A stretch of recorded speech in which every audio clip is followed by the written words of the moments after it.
Prince Harry loves to conduct his personal life amid great secrecy, but his ex-girlfriend, Chelsy Davy, has shown him how it's really done. I hear the former city lawyer gave birth to her first child last month without virtually anyone knowing she was pregnant.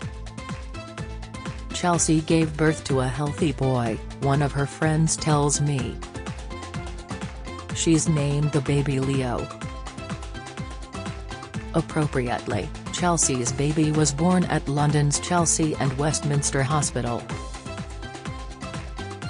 Party-loving Chelsy, 36, apparently managed to keep her pregnancy a secret because she's been living in the quiet area of Chiswick in West London, rather than her previous, paparazzi-filled stomping ground of Chelsea. The identity of the baby's father is a mystery.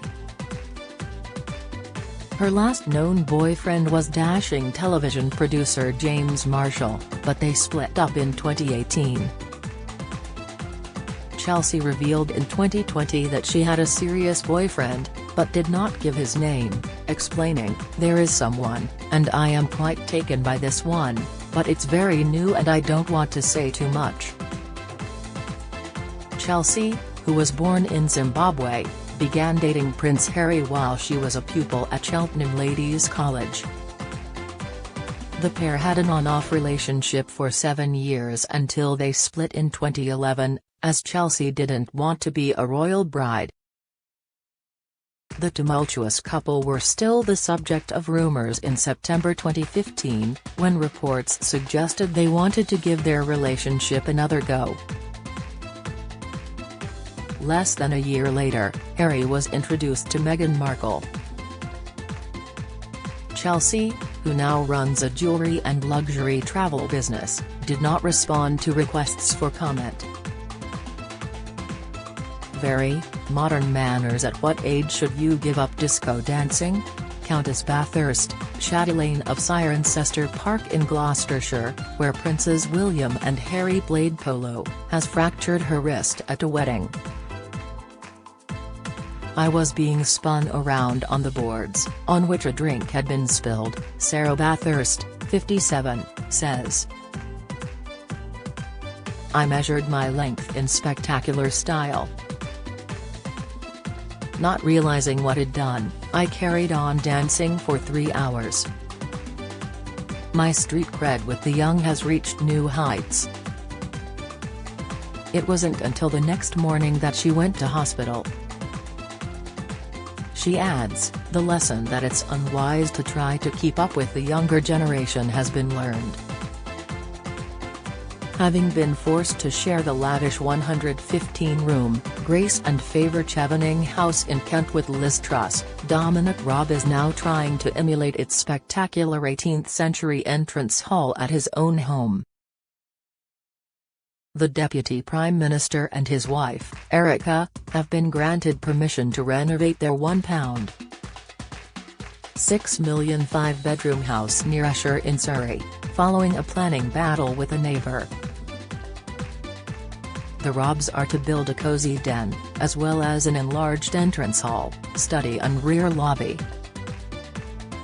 They have been given the go-ahead as long as obscure glazing is used, after a neighbour complained the plans would result in a loss of privacy on their patio. Raab, who celebrated his 48th birthday yesterday, applied for permission for the overhaul just 5 weeks after being ordered to share the keys to Chevening with Truss, who succeeded him as Foreign Secretary. This might not win him any friends among all those Guardian readers at the BBC, but Radio 4's Today presenter Justin Webb has revealed that the first paper he turns to in the morning is the Daily Mail. Webb, 61, told an audience at a corporate event in London that he turns to Britain's No. 1 paper because it's got all the big stories, often sets the news agenda and is an entertaining read. Clearly a man of impeccable taste. Amanda's premiere joy defies gravity. Even if the world can feel grim at the moment, Mamma Mia! Star Amanda Seyfried still likes to jump for joy. The Hollywood actress, 36, was in high spirits ahead of the premiere of her new TV drama, The Dropout, so shared this photo of her leaping on a bed. She managed to look stylish while doing so, in a blue velvet ruffled mini dress by Oscar de la Renta. Seyfried, who once dated her Mamma Mia co-star Dominic Cooper, is now married to U.S. actor Thomas Sadoski, 45. The Dropout sees her portraying Elizabeth Holmes, the world's youngest self-made female billionaire, who was recently convicted of criminal fraud. Sir Van Morrison is no longer welcome at the Wiltshire estate of Ian Anderson, frontman of Jethro Tull. Some of his behaviour made me think of him as a quite despicable person, Anderson says of his former friend's anti-lockdown campaign. I don't want to think of him that way, but when you're disappointed in someone's irresponsible behaviour, and almost infantile proclamations to the world, that makes me feel justified in disliking that man as much as I do now. Hopes for the pair crooning "Have I Told You Lately, That I Love You," together appear distant. Rugby rivalry heats up for William and Kate. Decorum and decency will be in unusually short supply in the Duke and Duchess of Cambridge's household today. That's according to former England rugby captain Jason Robinson, who knows just how competitive things get between him and Welsh wife, Son, whenever the two sides meet in the Six Nations, as they do at Twickenham this afternoon. I know exactly how it is. My wife's Welsh, he tells me. It's whoever can get up earliest and get a shirt on our son, Noah. Then, he'll get God Save the Queen on, if Son hasn't already stuck Bread of Heaven on. Surely Welsh Rugby Union patron Prince William would not object to Kate, who recently succeeded Prince Harry as the figurehead of English rugby, playing God Save My Grandmother. Most people slow down when they reach their 80s, but Prue Leith, who turned 82 this month, is adding to her projects instead. The Bake Off judge tells me she's now tending to her Gloucestershire neighbour's 100 acres of land, which she sold them. She used her remaining 60 acres to build a home to live in with husband, John Playfair, 74, for the first time after 10 years together. We're supervising the farming of our land and theirs to turn it into sustainable fields for wildflowers, she says. It sounds too good to be true, doesn't it?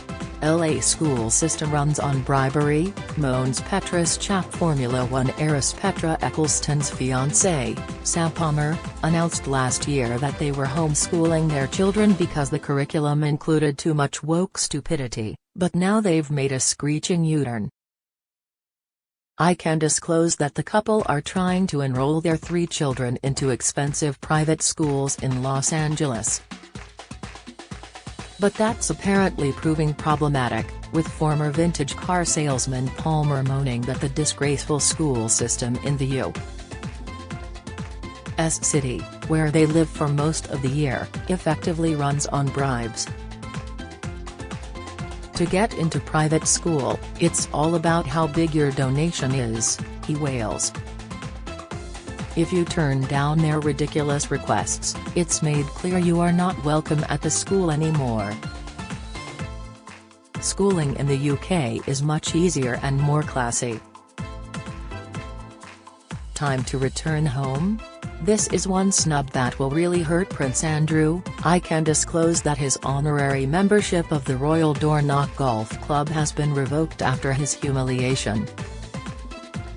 The keen golfer was one of only 4 honorary members of the club in Sutherland. It declines to comment, but confirms in an update to its members that Andrew is no longer an honorary member.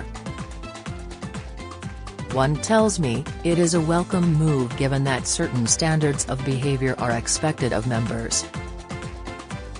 While Prince Harry and Meghan were grandstanding about Ukraine online, Prince William was meeting a man who might actually be able to do something about it. I hear he held talks at Kensington Palace on Thursday with Defence Secretary Ben Wallace. They're certain to have discussed Russia's invasion, though a source says the tête-à-tête was scheduled before the crisis unfolded. If you see a familiar-looking lady in a Norfolk restaurant shoveling leftovers into her bag, that will be Delia Smith. The chef, 80, says she doesn't want to appear rude by failing to finish her meal. "If I can't eat it, I will put it in a bag when nobody is looking and take it with me," says Delia, who has sold more than 21 million copies of her cookbooks. "I don't want people to think, who does she think she is, someone special? When I'm not, I'm just an ordinary punter."